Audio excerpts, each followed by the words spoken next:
There we go, 3 Casio PRO-101s. This, completely original. All it needed was a fix to the keyboard connector, so that is totally original. The RAM works, everything works on that. This one here is the one where the RAM had gone, and I replaced the RAM chips with a Pico. So that one, I haven't got any batteries for that at the moment, so I can't power that up.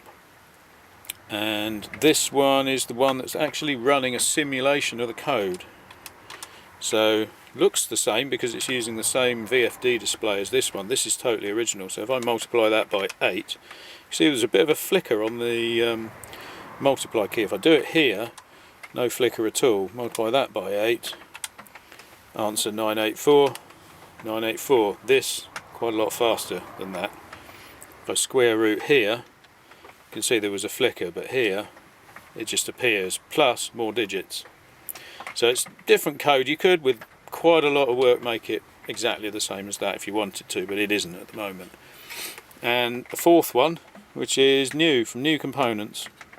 This is something that you can build without any donor components from a PRO-101, and this is running the same code as this one.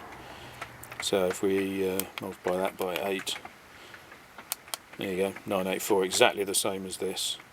And I think it was square root of that then, wasn't it? There you go. And this will fit in that, well, it will fit in any of these cases actually.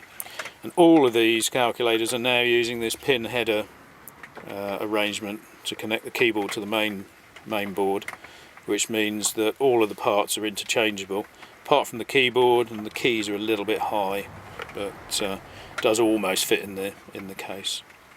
So yeah, 3 real PRO-101s in different states of repair, and one made from new components, running very similar code, and that's the original.